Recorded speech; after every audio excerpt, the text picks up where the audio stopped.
تعلم على العلماء حتى تعرف الإسلام صحيحا.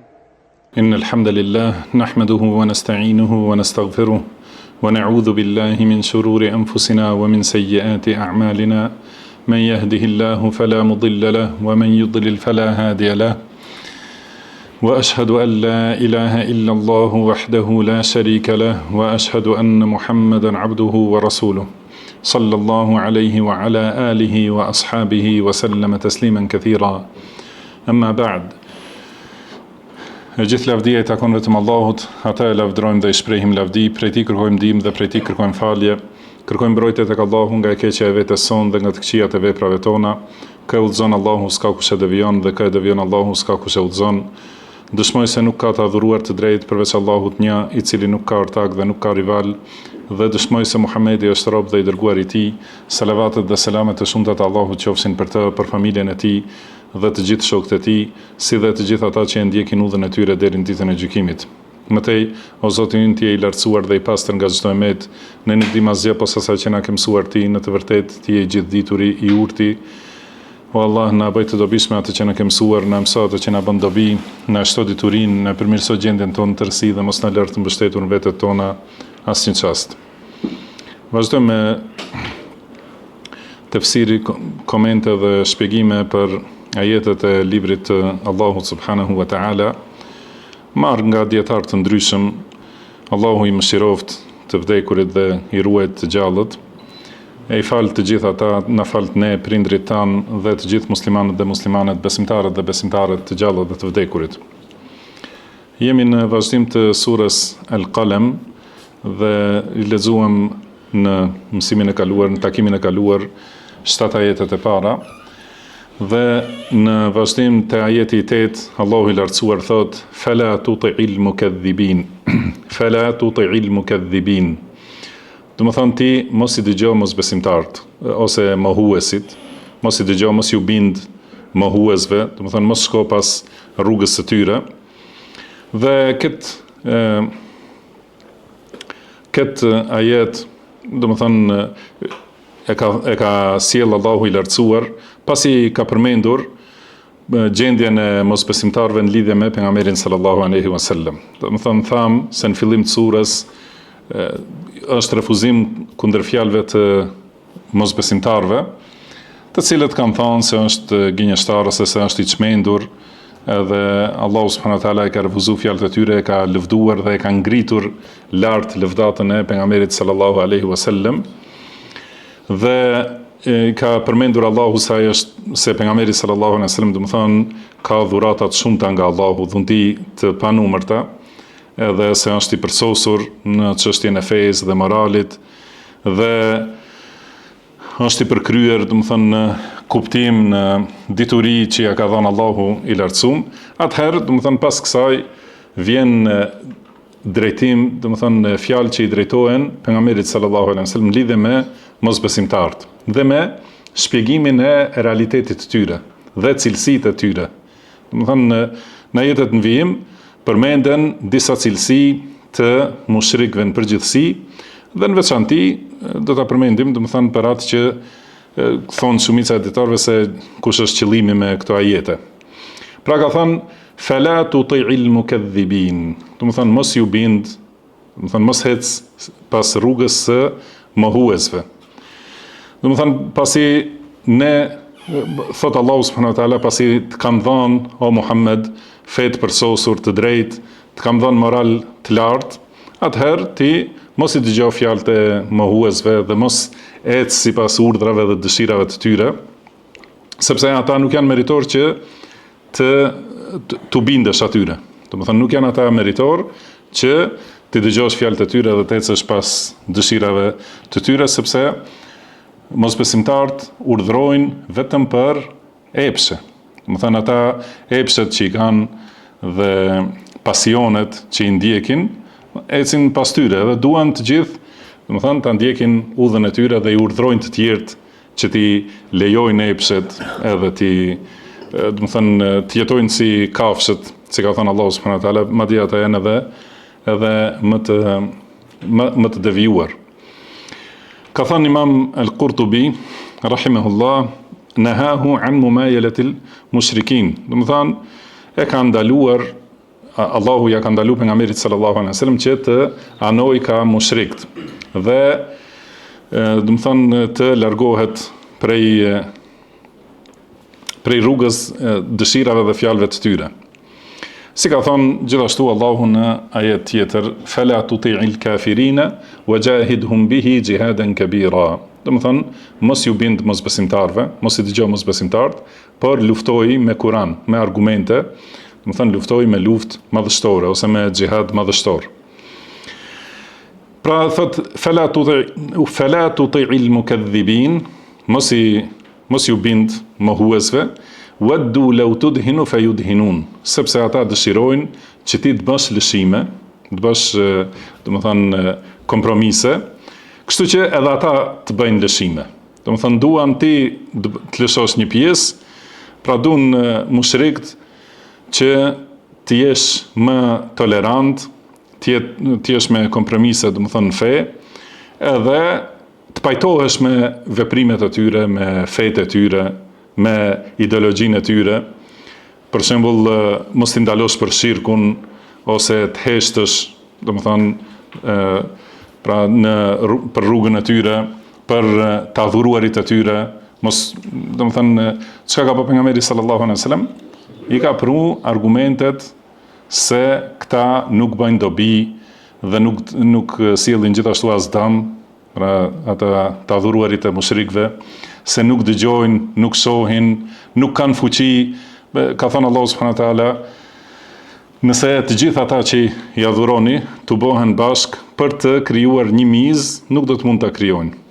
Pastaj nëse miza ju merr diçka, do të thonë se ata u kanë ofruar të adhuruarve tyre ushqime, të llojshme dhurata kështu me radhë, me u marr miza një gjë të vogël, nuk mund këta ta kthejnë atë prej mizës.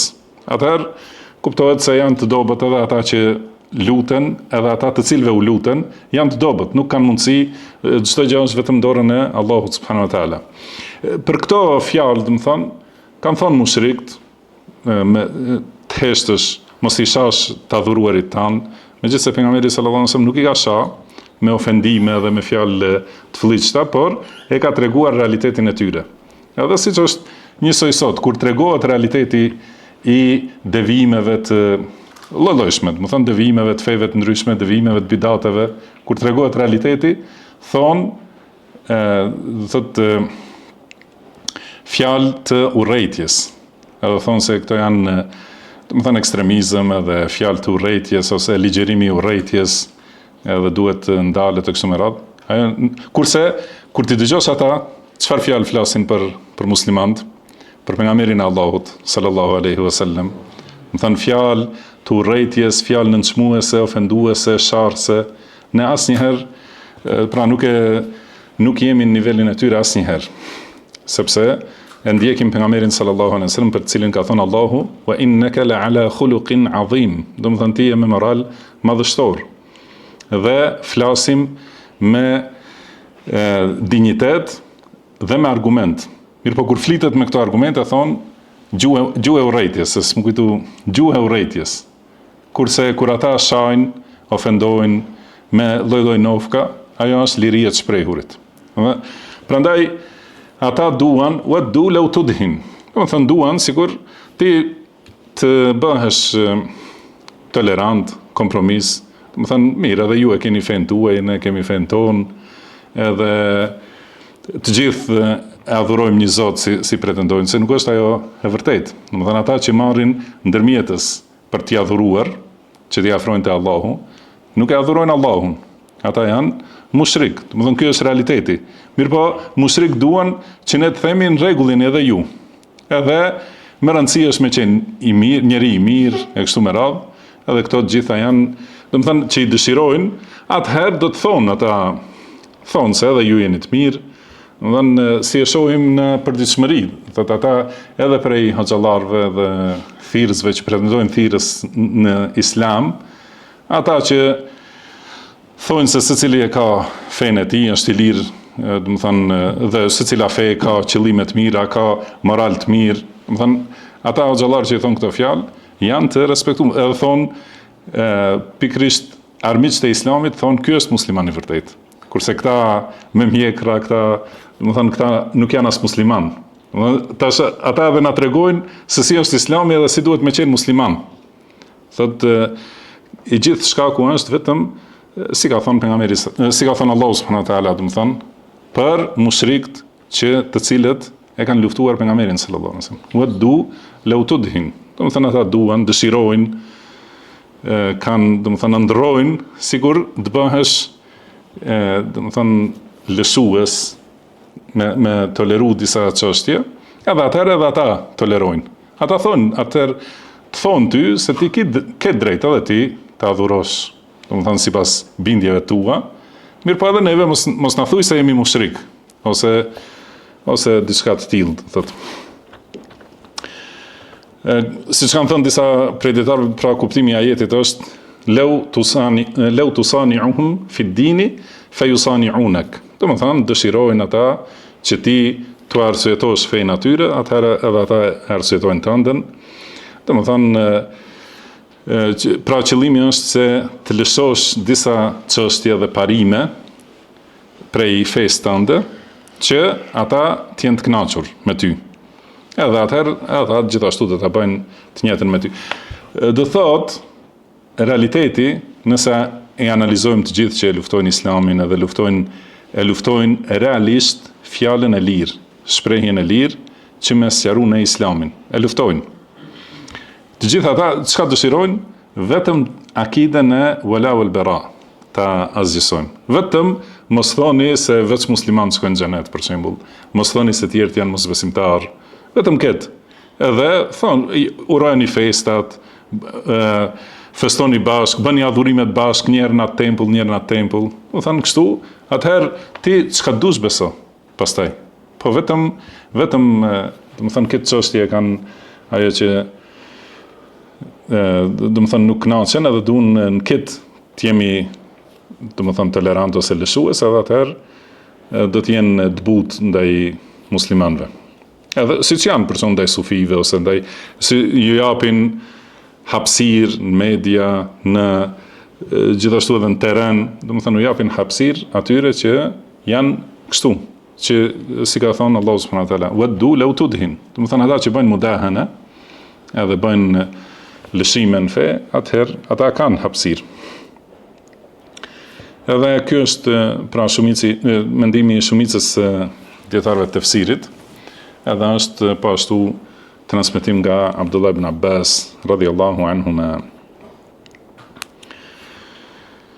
Dhe gjithashtu ka thënë Allahu subhanahu wa taala në surën Isra, "Walaula an thabbatnaka laqad kitta tarkanu ilayhim shay'an qalila." Domethënë sikur mos të kishim përforcuar ne, domethënë ti do të anoje ka ata, domethënë pak.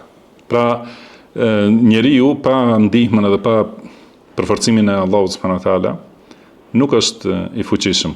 Edhe nëse Allahu nuk të jep përforcim, nuk të jep mbështetje, atëherë njeriu menjëherë anon ka të devijuarit. Do të thënë anon edhe lakohet, edhe bëhet tolerant, pajtohet edhe me devijimet, edhe do të thënë rri në një tavolinë edhe ai që e shan Allahun, edhe ai që e shan pejgamberin sallallahu alaihi wasallam, edhe ai që pretendon se Allahu ka fëmijë, kurse këtë nuk e durojnë edhe krijesat e ngurta, jo do të thënë që ta durojë njeriu, edhe rri do të thënë me ata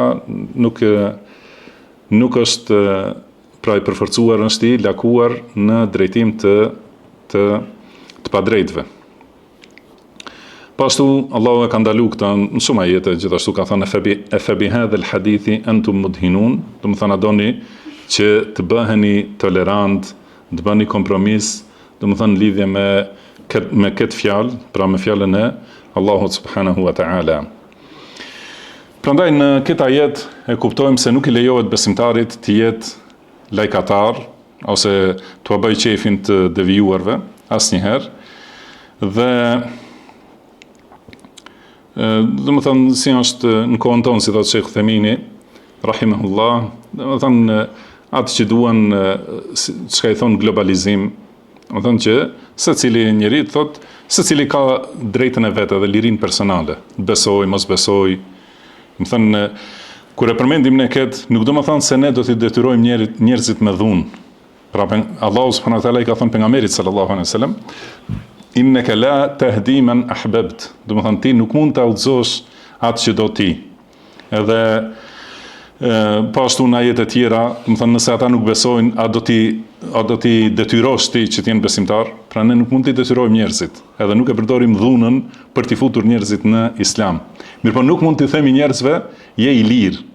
Do të thonë që mund të besosh, mund mos besosh, më rëndësi është me qenë njeri i mirë, sepse kjo është tradhti, edhe është shkatrim i atij njeriu. Do të thonë ne themi se rrugën që ke zgjedhur është rruga e xhehenemit, edhe duhet të ruhesh. Pra zgjidhe rrugën e xhenetit. Kjo është ajo që kërkon muslimani për të tjerët, pa ndonjë interes, as personal, as shoqëror. Do të thonë muslimanët nuk kanë luftuar asnjëherë për t'i vjedhur resurset e vendeve të ndryshme ose të njerëzve. Por kanë luftuar vetëm kur është bë pengesë për përhapjen, për që ta arrijë fjala e Allahut edhe që ta arrijë fjala e të vërtetës, do të thonë të njerëzit. Ka thënë Imam Ibn al-Qayyim rahimahullah, për ta sqaruar, do të thonë ju besoj që e keni parasysh fjalën mudahana. Është ajo që është përdorur në këtë ajet, waddu law tudhinu. Do të thonë me të njëjtat shkronja. Kjo është e qartuar. Edhe ka dhënë një shembull shumë të bukur Imam Ibn Qayyim për ta kuptuar çka do thotë mudahana dhe çka do thotë mudara. Pra mudahana është shqip më afër i vjen fjala lajkatim. Do të thonë sikur çka them ne me aly kokën me akull dikujt, edhe më thon se ti në rregull je, edhe vazhdon këtë shkatrim për shembull, vazhdon alkool, vazhdon drogë, se ti je mirë, edhe vetëm me pas ndonjë interes, se këto i marrim si shembull se këto i kuptojnë njerëzit. Kurse më të këqija se këto janë shirku dhe kufri. Do thotë kjo është shkatrimi i vërtet dhe i plot. Kurse mudara është, do thonë, të lësh diçka nga interesi jot i dunjas për të arritur një të mirë më të lartë të fesë. Më thënë, thot Imam Ibn Qayyim, al-farqu baynahuma, do të thonë dallimi mes mudara edhe mudahana, cila është, siç tham, këto fjalë që i kuptoj unë i zgjedhune, do të thonë nuk e japin kuptimin e plot, mirë po fjala mudahana më parafort sa kam kuptuar është në gjuhën shqipe fjala lajkatim. Kurse mudara mund të themi si diplomaci, do të thonë me kuptimin e mirë, se ndonjëherë edhe fjala diplomaci do thotë i jepet kuptim negativ. Por shpjegimi është që ta kuptojmë edhe me shembull, thuhet arabisht bil mithal yattadhihu al maqal. Do të thonë me shembull merret vesh fjala ose ajo shprehja. Ka thonë pra mudara ose diplomaci është që njeriu të sillet butë me bashkëbiseduesin e tij, do të thonë që ta nxjerr hakun prej, do të thonë ta nxjerr atë në të vërtetën, ta bëj, do të thonë njeri që e thot të vërtetën, ose ta largoj nga e pavërteta, nga e kota. Kurse mudahana është ose lajkatim është sjellje e butë që të aprovohet e pavërteta e tij. Do të thonë mudara është sjellje e butë që të nxirret nga e pavërteta ose të largohet e pavërteta dhe të hyjë në të vërtetën. Mudahana është sjellje e butë që të vazhdojë në të pavërtetën, në batil. Thot, mudara është cilësi e besimtarit, kurse mudahana është cilësi e munafikut. Edhe ka sjell këtë shembull të bukur, ka thonë sikur një njeri që e ka një plag në trup, do të thonë të keqe, që i shkakton dhimbje dhe ka mundësi të zgjerohet, dhe vjen mjeku që do ta shërojë atë. Edhe i thot, do të thonë fillon ta zbuloj varrën, do të thonë me butësi, me mirësi, pa e lëndu, pa e shkaktu më shumë dhimbje. edhe që ta njoh realitetin e varrës, edhe shikon, domethënë çfarë varre është, pastaj e lyn me diçka që e zbut. Domethënë që mos merret me të në atë gjendje të vrasësisë, po të fillojë të zbutet varra dhe atëherë ja jep ilaçin. Kur të fillojë të shërohet, edhe domethënë ja jep ilaçin edhe e lidh me gazën, domethënë për mbrojtje. Kur të fillojë të shërohet, gjithashtu fillon t'ja largojë këtë gazën, edhe ato ilaçet ose allçin për shembull, ja largon me butësi edhe me lehtësi. Pastaj në vend të saj gjithashtu vendos ilaçe tjera që të përfundojë, domethënë të mbyllet krejtësisht. Kjo në këtë mënyrë kësaj i thuhet mudara. Kurse mudahana është vazhdon gjithashtu shembull jep edhe më tutje se e përcjell gjendjen e varrës, edhe i cakton kontrolle, domethënë për kaq ditë që ta shohë se deri ku ka arritur e kështu me radhë. Domethënë në këtë mënyrë derisa të bëhet shërimi i plot, të hiqet ky batili krejtësisht edhe të kthehet në hak plotësisht. Ky është ai që bën mudara. Kurse ai që bën mudahana, kur ja sheh varrën, që është vdekje prurse ka mundësi të jetë, domethënë tumor ose kancer i keq që do të përhapet edhe do ta dëmtoj, i thot nuk është asgjë kjo. Ti vazhdo në rregull je përderisa ec, si thonë, ose përderisa të rrez zemra, domethënë rregull, kjo nuk është asgjë, do të kaloj, mbuloje me diçka mbështille ose merr kamomilën, i thon, edhe hiqet, të thot. Atëherë çka ndodh?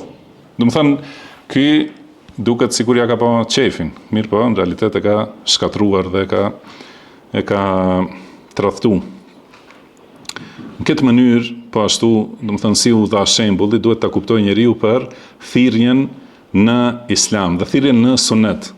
Domethënë kur e sheh dikush që ka një smundje, duhet bëj se ai mjeku që e kupton realitetin e asaj smundje, e kupton domethënë cila është rruga e dyshimit, si është gjendja, sa është niveli i njohjes së Islamit, edhe fillon me shërim, me trajtim ngadal, duke ndihmu, duke i dhënë ilaçe tjera, duke ja përfunduar shërimin, domethënë në këtë mënyrë fton në të vërtetën.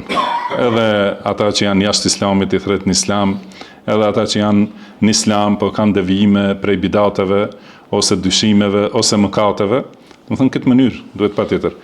Kurse me ja bë qefin vetëm atyre, me i lënë në atë varr, atëherë është tradhti dhe shkatrim për ta. Pra, thot fala tuti'il mukadhibin waddu law tudhinu fayudhinun wala tuti' kull halafin mahin. Domethënë gjithashtu mos ju bind asnjëherë atij që betohet shumë dhe që është i poshtër, i nënçmuar, domethënë i parëndësishëm. Thot pasi ka thonë Allahu subhanahu wa taala, i thot pejgamberit sallallahu alaihi wasallam që mos i bindet dhe mos i dëgjoj mohuesit, sepse ata dëshirojnë, domethënë që ti të lëshosh pe, edhe ata do të lëshojnë diçka, do të bëhen më të butë. Atëherë, po ashtu i ka thonë, mos ju bind dhe mos i dëgjoj edhe këta të tjerë që i kanë këto cilësi. Edhe këtu përmenden disa cilësi.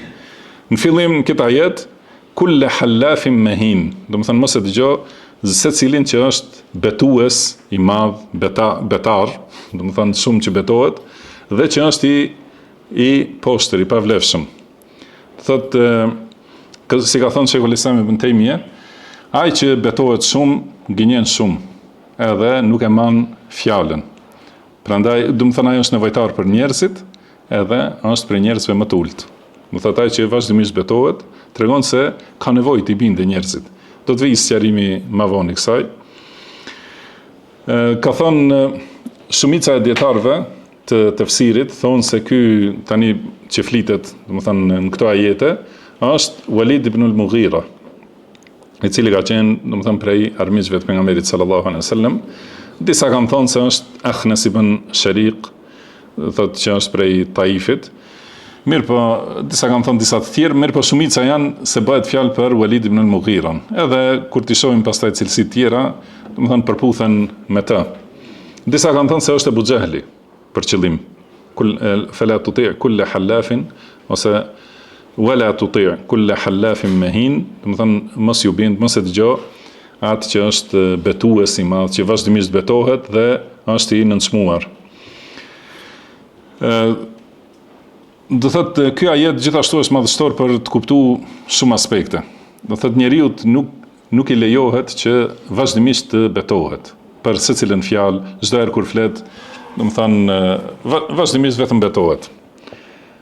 Betimi në Allahun duke gënyer. Pra halaf, përpara kësaj fjala halaf, betues i madh, domethënë ai që betohet për çdo gjë, edhe për të vërteta dhe për të pavërteta. Vazhdimisht, domethënë për secilën fjalë që e thot, betohet, dhe nëse betohet në Allahun subhanahu wa taala, atëherë ky betim rrejshëm është quhet yaminul ghamus, domethënë betimi që e thellon ose e zhyt njeriu në thellësi të xhehenemit. Edhe duhet ruhet prej tij. Por nëse betohet në tjetër kënd pos Allahut, është edhe halama keq. Domethënë është shirk që nuk falet asnjëherë, pra shirku nuk falet asnjëherë.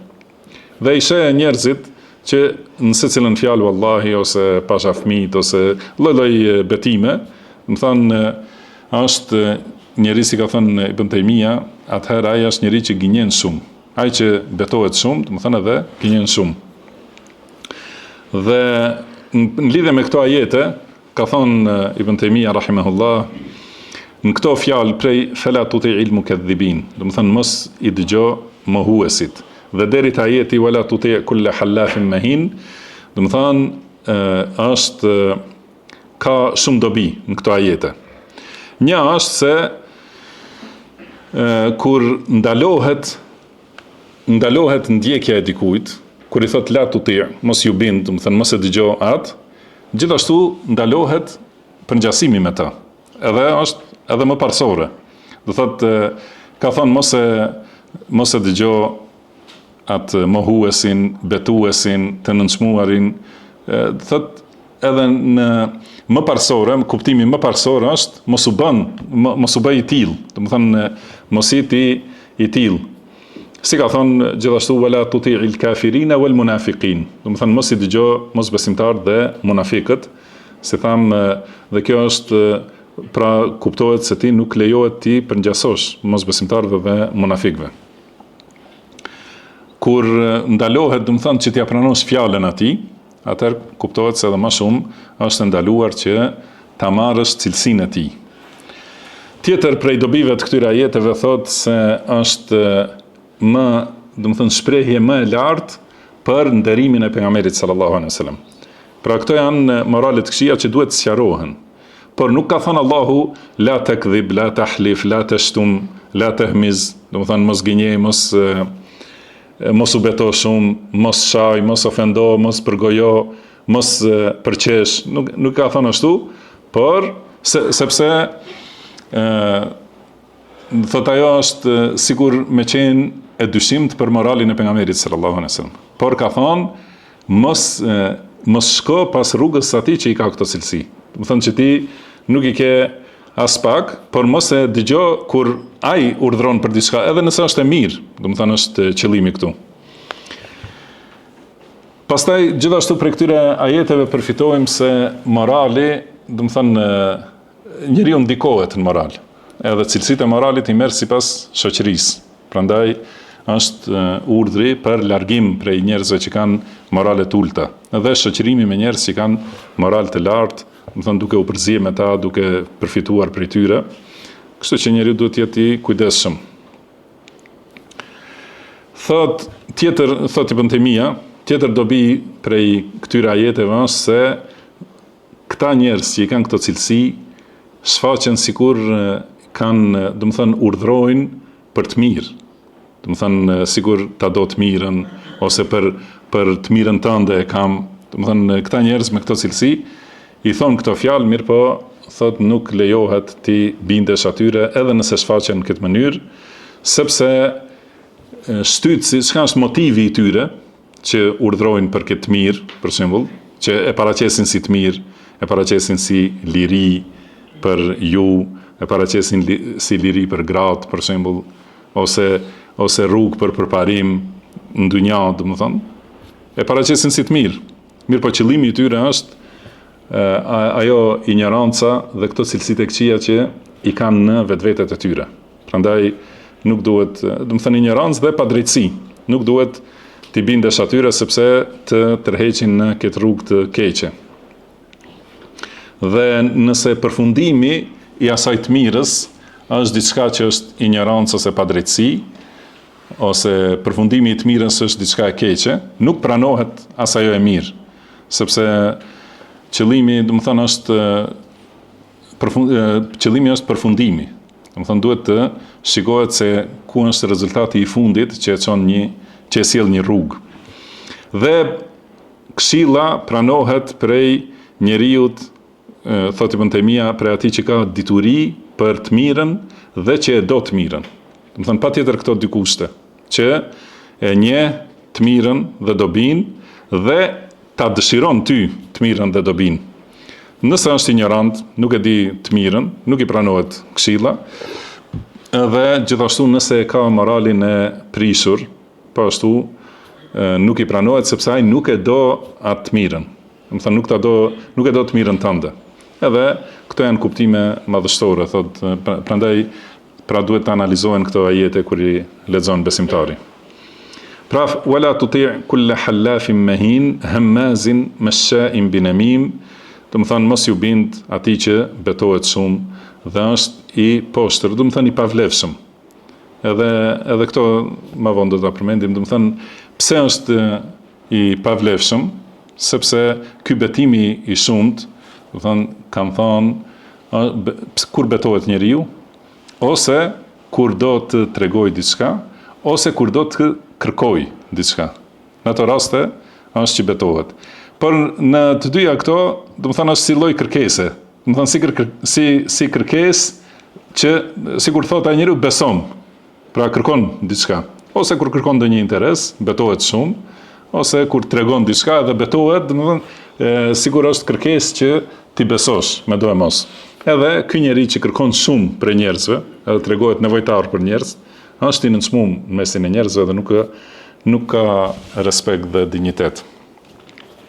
Pra ka këtë cilësi dhe është gjithashtu tjetra, hemmaz, domethënë përgojues ose përqeshës, që I përqesh njerëzit, masha'in binamim, që bart fjalë për prishjen e njerëzve.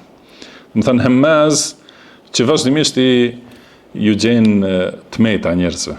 Edhe si ka thënë Allahu, wailul likulli humazatil lumazah, domethënë mirë për secilin që përqesh dhe përgojon. Dhe kanë treguar këtu se ka dallim mes fjalës hemz edhe fjalës lemz. Domethënë arabisht të dyja përkthehen si përqeshje. Mirëpo hemz është kur e përqesh me gojë, me fjalë. Tregon diçka nënçmuese për dikën. Kurse lemz është me lëvizje, ose me grimasat fytyrës, ose me lëvizje të syrit, domethënë. Këto janë të ndaluara. Domethënë edhe përqeshja me gojë dhe përmendja e tmetave të njerëzve, edhe imitimi për shembull I tmetave, ose mbyllja e syrit, ose lëvizja e kokës, domethënë për ta nënçmuar dikën tjetër, janë prej këtyre mëkateve të mëdha. Pra ka thonë wailul likulli humazatil lumazah alladhi jama'a malan wa 'addada yahsabu anna malahu akhlada. Domethënë ky njeri që përqesh, përgojon edhe mbledh pasuri dhe vazhdimisht e numëron, mendon se pasuria e tij do ta bëjë të përjetshëm, edhe se nuk do të kthehet tek Allahu. Do thotë përfundimi I gjitha këtyre moraleve është vetdia se njeriu do të ringjallet para Allahut subhanahu wa taala. Atëherë kur e ka nërmend njeriu këtë vazhdimisht, domethënë se ti do të qëndrosh para Allahut për fjalë që I thu, dhe do të përgjigjesh, domethënë për fjalë që I thua, për lëvizjet që I bën, mirë po edhe për qëllimet, synimet, mendimet në zemër që I ke.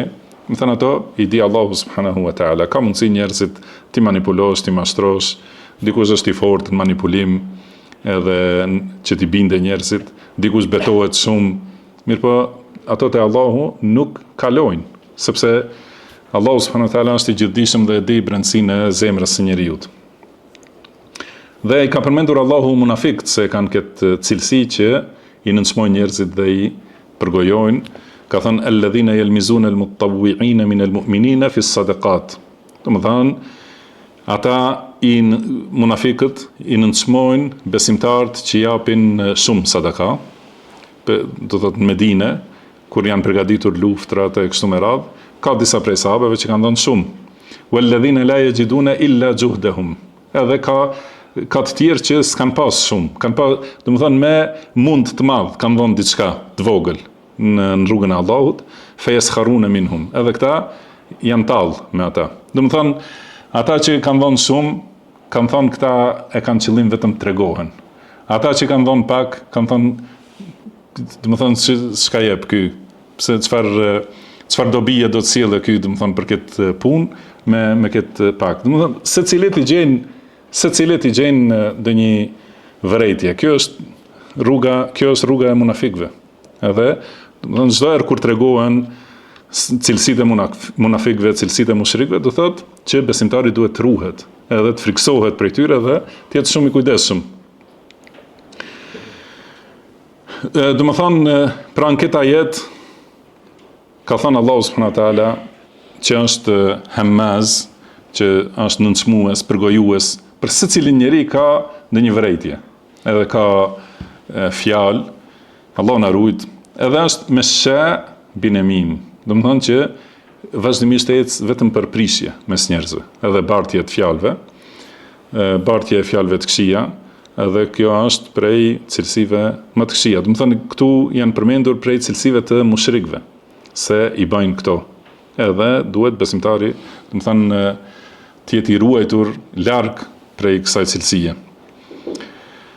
Ka thonë pejgamberi sallallahu alaihi wasallam, siç transmeton Hudhaifa ibn al-Yaman radhiyallahu anhu, ka thonë la yadkhulu al-jannata namam. Do të thonë bartësi i fjalëve për t'i prish njerëzit nuk hyn në xhennet.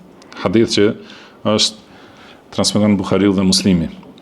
Po ashtu transmetohet nga Abdullah ibn Abbas radhiyallahu anhuma se pejgamberi sallallahu alaihi wasallam ka kalu pranë një kopshti të rrethum, një are, do të thonë, ku ka pas dy varre dhe e ka dëgju zëra të dënimit të tyre.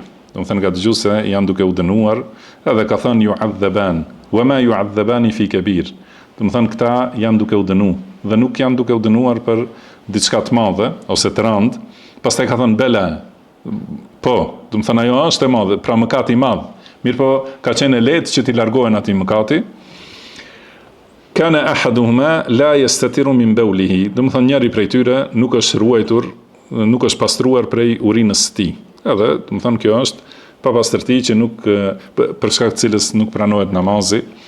Dhe thotë wa kana al-akharu yamshi bin namime. Kurse tjetri thotë ka bërë namime, ka bajt fjalë mes njerëzve për ti prishur njerëzit. Edhe këto janë, do të thonë, shkak edhe për dënimin në varr, edhe për dënimin në ahiret. Pra për në varr në këtë hadith, edhe për atë se nuk hyn në xhennet ai që e bart fjalë. Do thotë në këto dy ajete shohim paralajmërim i madh, edhe patjetër ai bartësi i fjalëve është me këtë cilësi halaf. Do të thonë që shumë betohet. I bart fjalë dhe wallahi unë nuk e kisha qëllim, unë nuk dësha, unë i thashe me gënjeshtra të shumta. Edhe betohet shumë që ta, do të thonë, t'i bëjë publicitet fjalës së tij dhe që të kalojë fjala e tij. Tjetër cilësi, manna'il lil khairi mu'tadin athim. Do të thonë prej cilësive të këtij mushriku me këtë gjendje që është penguesi të mirave. Manna' lil khair. Penguesi i madh, do të thonë që shumë e pengon të mirën. Mu'tadin, do të thonë shkelës i kufive, edhe sulmues ndaj, do të thonë padrejtisht, dhe është athim, po ashtu, do të thonë mëkatar i madh. Do thotë që manna' lil khair, është që i pengon të mirat, është koprac, nuk i jep aty ku kërkohet që t'jape. Dhe për këtë pjesë të ajetit ka mendime të ndryshme të dietarëve, cili është qëllimi kësaj, se është pengues i të mirës. Pra një pjesë kanë thënë se është pengues i të mirës, do thotë pengues i shpenzimit për të mira. Nuk jep aty ku është obligim të jepet, ose ku duhet, ose ku bën dobi të jepet e mira. Edhe këtë mendim e kanë zgjedhur një numër i dietarëve. Tjetër mendim kanë thonë se i pengon njerëzit prej të mirës, që është Islami.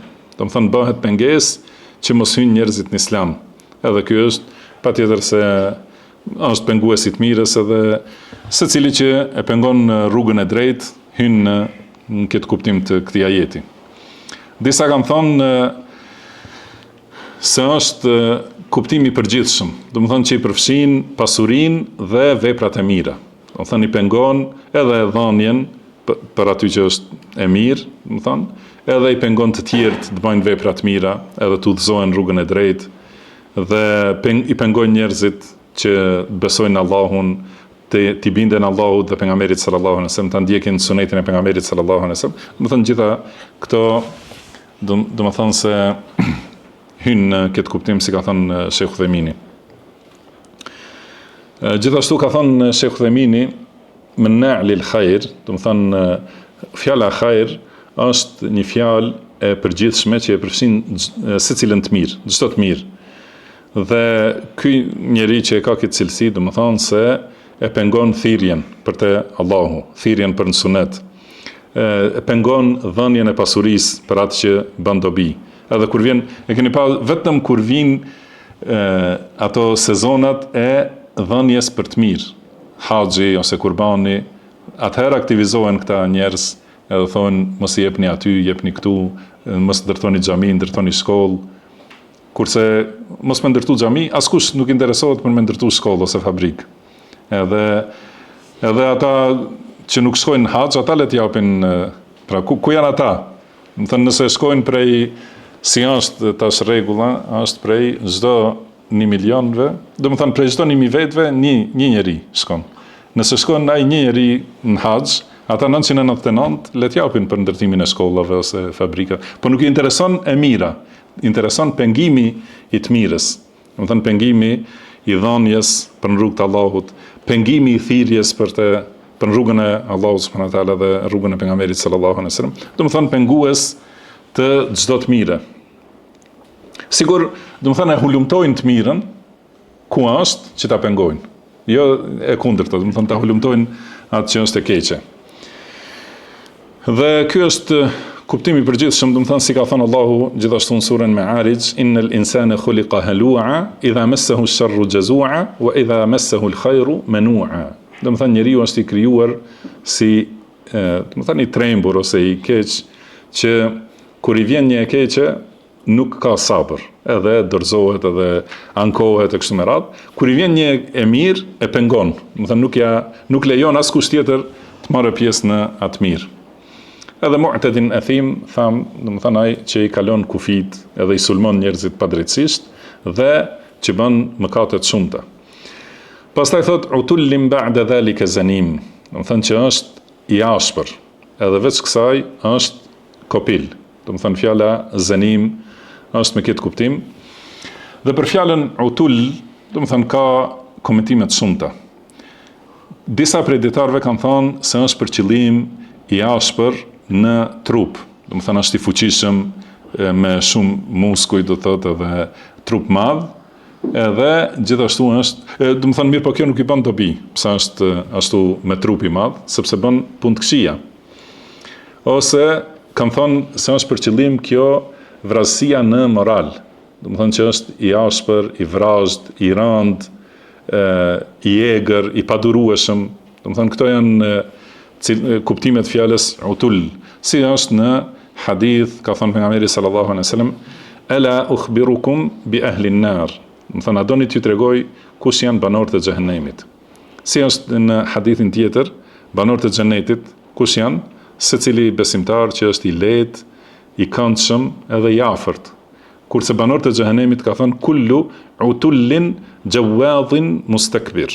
Më thënë është secili që është utul, do të thënë si është në këtë ajet, pra i vrazhd, i egër, Gjawad, që do më thonë, pikërisht, kjo është kuptimi, është trup madh edhe muskuloz, do më thonë, shumë, që e përdor këtë për mendje madhësi dhe për padrejtësi ndaj të tjerëve, edhe mustekbir, do më thonë që është, që ka mendje madhësi dhe arrogancë. Do më thonë, utullin, gjawadhin, mustekbir. Do më thonë, secili që është i vrazhd, arrogant, mendje madh, edhe që bëhet shumë i fortë para të tjerëve.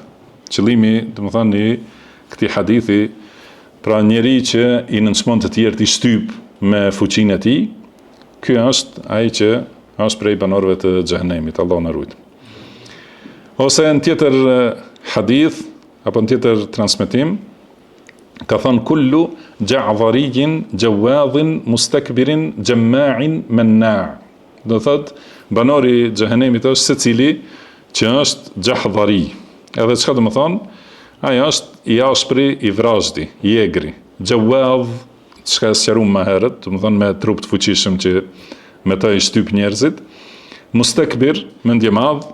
Jamma' manna', do thotë ai që vetëm tu bën edhe nuk i jep askujt. Nuk do të thonë ti dale prej dore e mira, por është shumë insistues për grumbullim, vetëm për shtimin e pasurisë dhe nuk do t'ja japë askujt tjetër.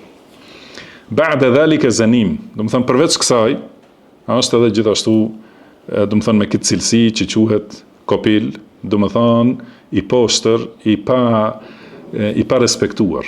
Do thotë sepse pa marrë parasysh pse i ka këto cilësi, do të thonë është njeri prej nivelit më të ulët. Edhe kur ta shohësh, ata njerëz që janë prej kryesisht, do të thonë, përjashtime çdo herë ka, mirëpo ata njerëz që janë prej familjeve të ulta, të pavlefshme, do të thonë ata bëhen me këtë arrogancë, me këtë shtypje të njerëzve, me ashpërsi, vrazësi, do të thonë, si ka thënë Ibn Taymija, lahu zanamatun min ash-sharr. Do të thonë kjo fjalë zanim do thotë se ka ai simbol të keqes. Do të thonë kur shifet ai simbolizon të keqen. Edhe është kjo shenjë me të cilën njihet. Ka thënë Ibn Kathiri, az-zanim huwa al-mashhuru bish-sharr. Do të thonë kjo fjalë zanim do thotë është ai që është i njohur për të keq. Alladhi yu'rafu bihi min bayni an-nas, do të thonë të keqe, vepra të këqija, sjellje të këqija që me to njihet në mesin e njerëzve.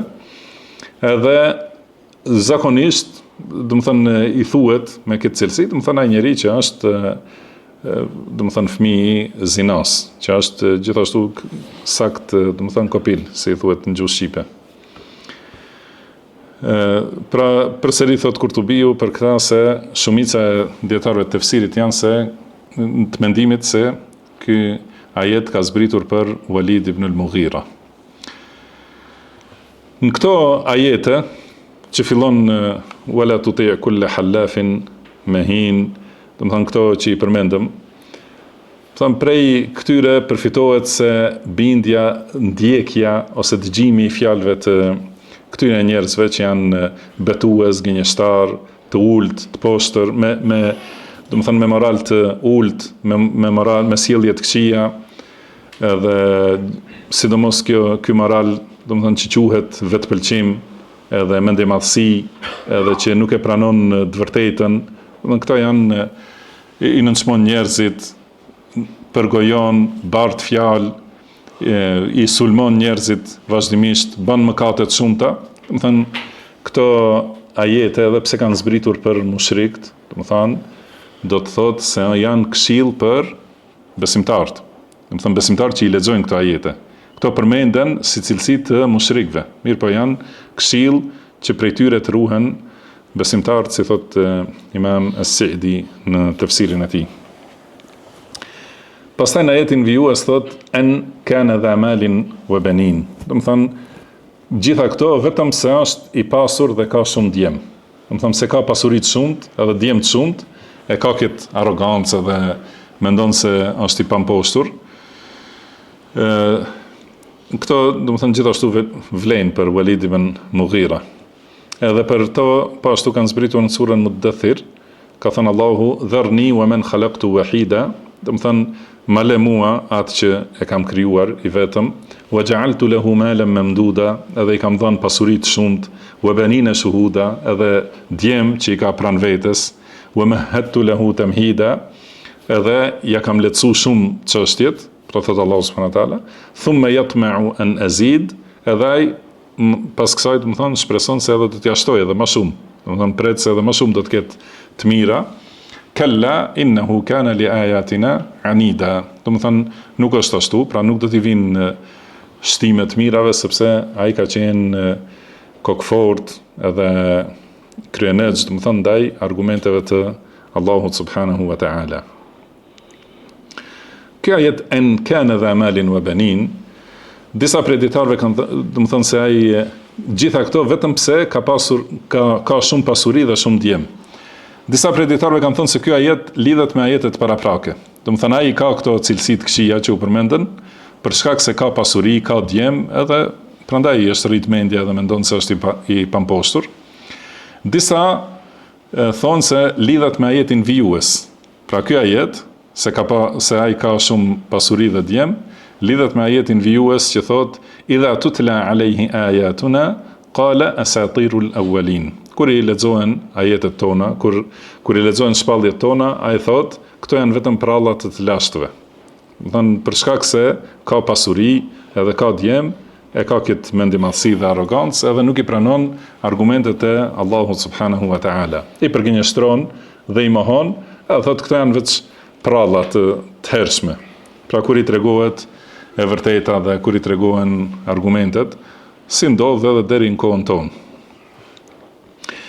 Pas janë përmendur gjitha këto, do të thonë vepra që i bëjnë, cilësi të ulta që i kanë, atëherë Allahu subhanahu wa taala ka përmendur se çka do t'i ndodh atij si kërcënim. Do të thonë që ta ketë parasysh, ka thonë senesimuhu ala al-khurtum. Do të thonë do t'ja damkosim hundën.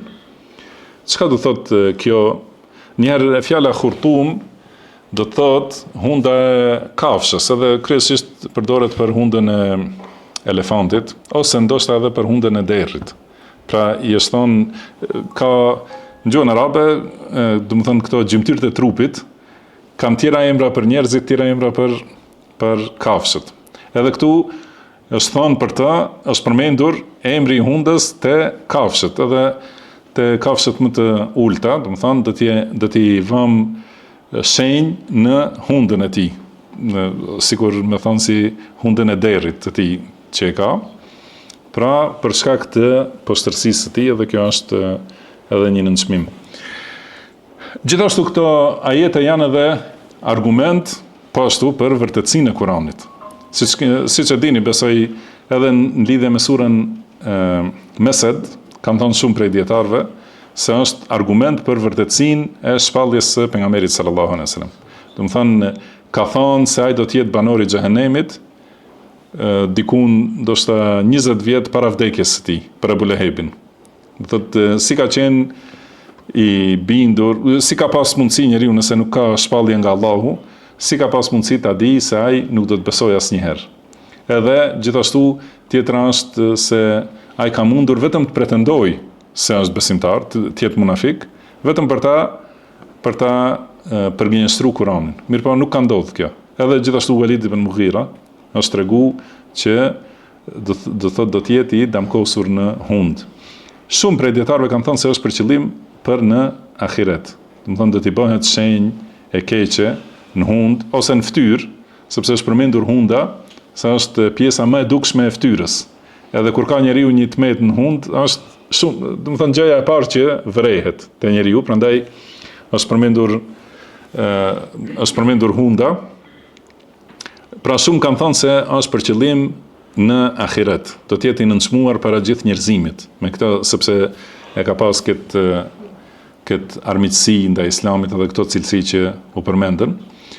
Por gjithashtu disa prej dietarëve kanë thënë se është transmetuar se në luftën e Bedrit i është lëndu hunda, ose i është prej, do të thonë një pjesë për shkak, do të thonë prej dikujt prej muslimanëve me shpatë, edhe i është bën një varr që nuk i shëruar asnjëherë deri në vdekje, edhe ka qenë, do të thonë, shëmtim i neveritshëm. pra për tu pa. Gjithashtu, pra në të dy rastet është argument për pejgamberllokun e Muhamedit sallallahu alaihi wasallam.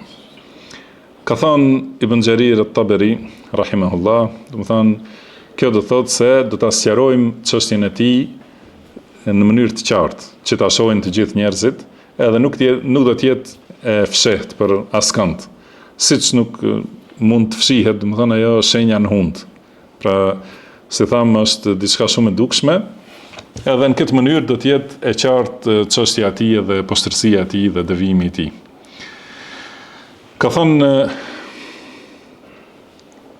Sheikhul Islam Ibn Taymiyyah rahimahullah, fjala sanesimuhu ala al-khurtum, do të thonë ta damkosim në hund, është një fjalë e përgjithshme që e përfshin këtë shenjën që mund t'i bëhet, që do t'i bëhet në ahiret dhe gjithashtu në dunja. Në të dy rastet, do të thonë, hyn në këtë fjalë. Gjithashtu thot Ibn Taymiyyah se kjo fjalë, do të thonë se Allahu subhanahu wa taala patjetër që do t'ja nxjerrë në shesh, do të thonë, këto shenja të moralit poshtër atij njeriu që i ka.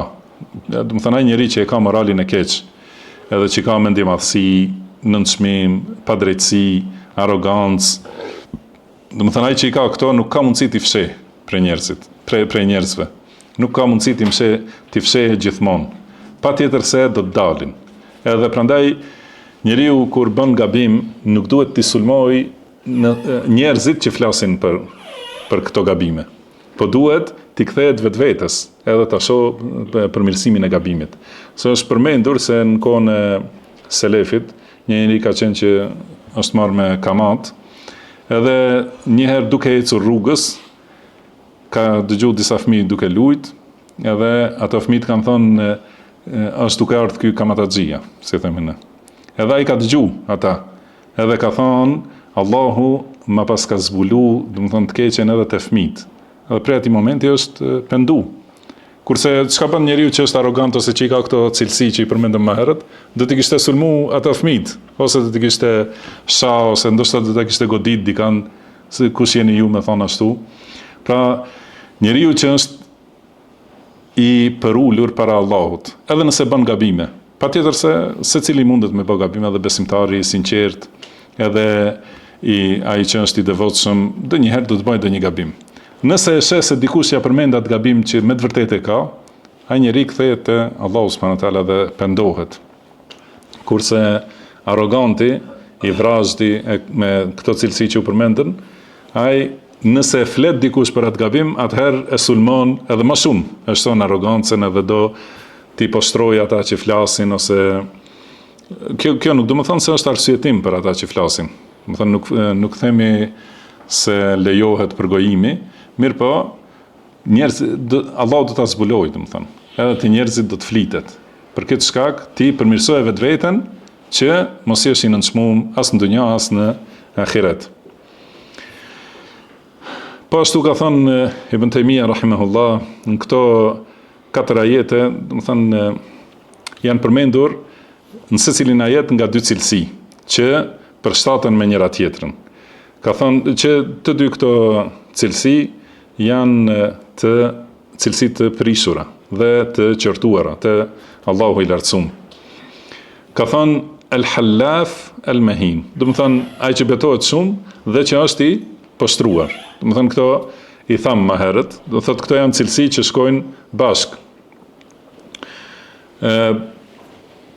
Pastaj ka thënë te ajeti tjetër, po këtu është sqarimi, si thotë se njeriu që betohet shumë, do të thonë kërkon diçka prej njerëzve, ose kur i tregon një lajm, kërkon që ta besojnë, ose kur kërkon diçka për interesat e tij, edhe atëherë te njerëzit është i nënçmuar. Do të thonë halaf fi aqwalihi, mahinun fi af'alihi. Do të thonë është njeri që betohet shumë me fjalë, edhe që është i poshtruar dhe i nënçmuar me vepra. Pastaj ka thënë te ajeti ku thuhet el-hammaz el-mashab bin-namim. Do të thonë njeriu nënçmues që bart fjalë. Do thotë patjetër se këto të dyja, do të thonë, shkojnë bashkë. Ai njeri që secili di të gjej tmeta, Më thënë, gjithashtu edhe i bartë fjalët. Kur e sheh se dikush nuk ka mendim të keq, sikur ai vetë që e ka atë mendimin e keq, atëherë mundohet ta prish gjithashtu raportin mes atyre dy vëllezërve në fe. Pastaj gjithashtu menna lil khair mu'tadin athim. Këtu janë përmendur 3 fjalë, mirë po thotë Ibn Taymija, pra ai që pengon të keqen, ai që pengon të mirën, do të thonë është shumë penguesi të mirës, është gjithashtu edhe mu'tadi, që do të thonë sulmues i të tjerëve. Do të thonë edhe vetë nuk bën të mirë, edhe i pengon të tjerët kur bëjnë mirë. Do të thonë me një aspekt është braktisje e obligimit. Menna lil khair, do të thonë penguesi të mirës që e ka obligim. Mu'tadi është veprues i diçka që e ka të ndaluar. Do të thonë nuk e bën atë që për cilën është i urdhëruar dhe e bën atë që për cilën është i ndaluar. Këto të dyja, do të thonë se është ethim, që është mëkatar i madh, që bën shumë mëkate. Pastaj si tham utullim ba'da dhalika zanim, do të thonë që është i vrazhd, edhe është i nënçmuar, do të thonë është kopil në mesin e njerëzve. Do të thënë këto janë cilësi që i ka qërtu Allahu subhanahu wa taala, edhe duhet njeriu ta ketë parasysh që të jetë më larg, sa më larg prej tyre, edhe siç tham, pra nuk janë thënë këto ajete mos u bëni kështu, se besimtar duhet të jenë shumë larg prej tyre, po as mos i dëgjoni ata që i kanë këto cilësi. Largohuni shumë, edhe mos i lini të përzihen, do të thonë me ju këta njerëz, sepse morali është që ndikohet shumë. Prandaj duhet njeriu të ruhet shumë prej edhe cilësive dhe atyre njerëzve që i kanë këto cilësi. Pastaj pas këtij ajeti ka disa ajete që flasin për një histori të një grupi të njerëzve. Ato do t'i sqarojmë inshallah me një takim tjetër. Wallahu a'lam wa sallallahu wa sallama ala abdihi wa rasulihi nabiyina Muhammad. Subhanaka Allahumma wa bihamdika ashhadu an la ilaha illa anta astaghfiruka wa atubu ilaik. Wa akhiru da'wana anil hamdulillahi rabbil alamin.